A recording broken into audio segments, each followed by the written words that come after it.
निर्दोष राक्षस के बेटे को किसने मारा और फिर क्या हुआ? बहुत समय पहले की बात है। एक अत्यंत धनी व्यापारी बहुत सी वस्तुओं का कारोबार किया करता था। एक बार व्यापार के सिलसिले में वह अकेला ही दूसरे राज्य की तरफ निकल पड़ा। काफी दूरी तय करने के पश्चात वह घोड़े से उतरा और तालाब किनारे बैठकर आराम करने लगा। उसे भूख लगी तो पास में मौजूद खजूर खाने लगा। उसी तालाब के पास एक राक्षस और उसका पुत्र भी रहता था। व्यापारी ने जगह साफ करने के लिए खजूरों की गुठलियां इधर उधर फेंकी कि तभी उनमें से एक गुठली राक्षस के बेटे की दाहिनी आंख पर जाकर लगी, जिसमें उसके प्राण थे। वह उसी क्षण मृत्यु को प्राप्त हो गया। इस बात से अनजान व्यापारी तालाब के किनारे एक पेड़ के नीचे विश्राम करने लगा। तभी उसे एक विशालकाय नरभक्षी दैत्य उसकी तरफ आता हुआ दिखाई दिया। क्रोध से आंखें लाल किए हुए राक्षस ने कहा, आज तुझे मरने से देवता भी नहीं बचा सकते। व्यापारी कांपते हुए बोला, स्वामी मैंने क्या किया है? दैत्य ने कहा, तुमने मेरे निर्दोष बालक की हत्या की है। जब राक्षस ने पूरी बात बताई तो व्यापारी को बड़ा अफसोस हुआ। व्यापारी बोला, मैंने आपके पुत्र को जानबूझकर नहीं मारा है। व्यापारी राक्षस के पैरों में गिरकर माफी मांगने लगा, परंतु पुत्र वियोग में राक्षस का क्रोध इतना प्रचंड था जिसे मिटा पाना असंभव था। अथक प्रयास के बाद व्यापारी समझ गया कि दैत्य मुझे किसी भी प्रकार जीवित नहीं छोड़ेगा। तो उसने कहा, स्वामी यदि आपने मुझे दोषी समझ ही लिया है और किसी भी प्रकार से मुझे प्राण दान देने को तैयार नहीं है, तो मुझे इतना अवसर तो दीजिए कि मैं घर जाकर अपने स्त्री पुत्रों से विदा ले लूं। राक्षस ने उसे 1 वर्ष की अवधि देते हुए कहा, यदि तू न लौटा तो मैं तुम्हारे पूरे खानदान को मौत के घाट उतार दूंगा। बेचारा व्यापारी दुखी मन से अपने घोड़े पर सवार होकर घर को चल दिया। काफी दिनों के सफर के बाद व्यापारी अपने घर पहुंचा। उसने अपनी पत्नी और बच्चों को सारा हाल कह सुनाया। बेचारा व्यापारी और उसका पूरा परिवार विलाप करने लगा। जैसे ही अगले दिन सुबह हुई, व्यापारी ने अपना होश संभाला और अपने मित्रों से आखिरी बार भेंट की। व्यापारी ने फकीरों साधुओं को जी भरकर दान दिया और उसने अपने पुत्रों में धन संपत्ति का बंटवारा कर दिया। इन सारे प्रबंधों में 1 वर्ष बीत गया। व्यापारी राक्षस से प्राण दंड पाने घर से निकल ही रहा था कि उसका पूरा परिवार उससे लिपटकर रोने लगा। दुखी मन से व्यापारी ने सबसे विदा लिया और जंगल की तरफ निकल पड़ा। वहां पहुंचकर वह तालाब किनारे जाकर बैठ गया और अपने हत्यारे दैत्य की राह देखने लगा। तभी जंगल से एक वृद्ध व्यक्ति एक हिरणी को साथ लेकर वहां आ पहुंचा। बूढ़े व्यक्ति ने कहा, तुम इस निर्जन स्थान पर क्या कर रहे हो? क्या तुम्हें नहीं पता यहाँ नरभक्षी दैत्यों का साम्राज्य है? व्यापारी ने कहा, मैं दैत्य का शिकार होने वाला हूँ। यह कहकर उसने बूढ़े को अपना सारा वृत्तांत कह सुनाया। बूढ़ा व्यक्ति आश्चर्य से बोला, तुम बड़े सत्यवान हो और तुम्हारी सत्यनिष्ठा की जितनी प्रशंसा की जाए कम है। अब मैं यहीं ठहर कर देखूंगा कि दैत्य तुम्हारे साथ क्या करता है। कि तभी एक और वृद्ध पुरुष आया जिसके हाथ में रस्सी थी और 2 काले कुत्ते उस रस्सी से बंधे हुए थे। वह उन दोनों से उनका हालचाल पूछने लगा। पहले बूढ़े ने व्यापारी की कहानी सुनाई। अब दूसरा बूढ़ा भी वहीं बैठकर दोनों से बातें करने लगा। कुछ समय के उपरांत एक और बूढ़ा एक खच्चर लिए हुए आया और पहले 2 बूढ़ों से पूछने लगा कि यह व्यापारी इतना दुखी होकर यहाँ क्यों बैठा है। दोनों ने उस व्यापारी का पूरा हाल कह सुनाया। तीसरे बूढ़े व्यक्ति ने भी वहाँ ठहरकर व्यापारी का अंत देखने की इच्छा प्रकट की। अभी तीसरा बूढ़ा अच्छी तरह सांस भी नहीं ले पाया था कि उन चारों व्यक्तियों ने देखा कि सामने के जंगल में एक बड़ा गहन धूम्रपुंज उठ रहा है। एक विशालकाय नरभक्षी दैत्य उन चारों की तरफ चलता हुआ आ रहा था। प्रचंड गर्जना करते हुए राक्षस ने कहा, उठकर इधर आ, आज मैं तुझे मारूंगा। तूने मेरा बेटा मारा है। यह सुनकर व्यापारी और तीनों बूढ़े कांपने लगे और उच्च स्वर में विलाप करने लगे। उन सब के रोने और चिल्लाने से पूरा जंगल गूंज उठा। परंतु दैत्य का व्यापारी पर क्रोध इतना प्रचंड था कि वह उसे पकड़कर एक ओर ले ही गया। हिरणी वाले बूढ़े ने जब यह देखा तो वह दौड़कर दैत्य के पास पहुंचा और बोला, दैत्य महाराज, मैं आपसे कुछ निवेदन करना चाहता हूँ। आप अपने क्रोध पर कुछ देर के लिए संयम रखें। मैं आपको अपनी इस हिरणी की कहानी सुनाना चाहता हूँ, लेकिन मेरी एक शर्त है। यदि आपको ये कहानी विचित्र लगे और पसंद आए तो आप इस व्यापारी का 1/3 अपराध क्षमा कर देंगे। दैत्य ने कुछ देर सोचकर कहा, मुझे तुम्हारी शर्त स्वीकार है, कहानी सुनाओ।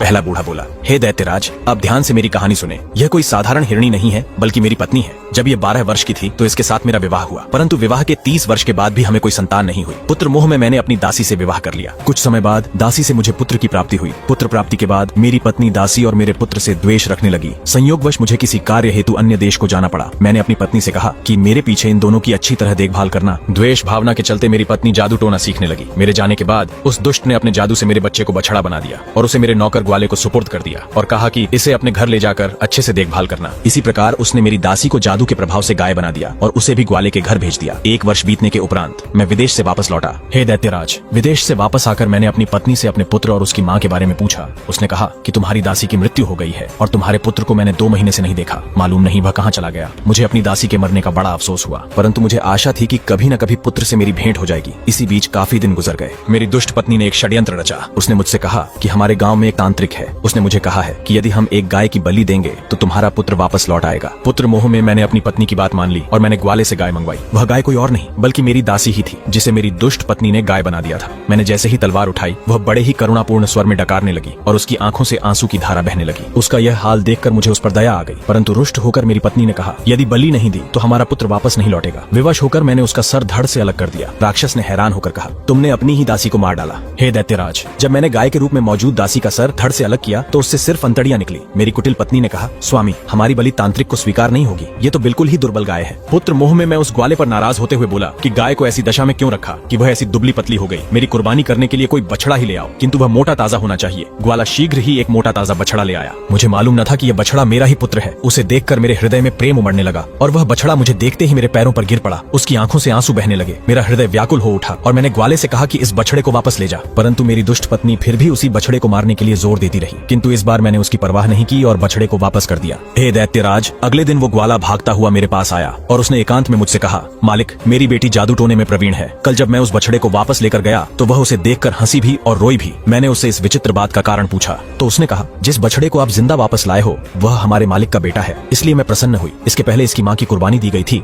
इसलिए मैं रोई। हमारे मालिक की पत्नी ने इन माँ बेटे को काले जादू के प्रभाव से गाय और बछड़ा बना दिया था। मैंने जो अपनी बेटी के मुंह से सुना वो आपको बता दिया मालिक। इतना सुनते ही मेरी रूह कांप उठी। फिर मैं ग्वाले के साथ उसके घर चला गया। मैंने उस लड़की से कहा, क्या तुम इस बछड़े को फिर से मनुष्य का रूप दे सकती हो? उसने कहा, निश्चय ही मैं उसे दोबारा मनुष्य बना सकती हूँ। अगर तुम ऐसा कर दो तो मैं तुम्हें अपनी सारी धन संपदा दे दूंगा। लड़की ने मुस्कुराकर कहा, हम लोग आपके सेवक हैं मालिक, मुझे कोई धन संपदा नहीं चाहिए, किंतु बछड़े को मनुष्य रूप मैं 2 शर्तों पर दूंगी। पहली शर्त, उसके मनुष्य बनते ही आप उसका विवाह मेरे साथ कर देंगे। दूसरी शर्त, जिसने इसे मनुष्य से पशु बनाया है उसे दंड दिया जाए। दैत्य ने उत्सुकता से कहा, क्या तुमने उसकी बात मान ली?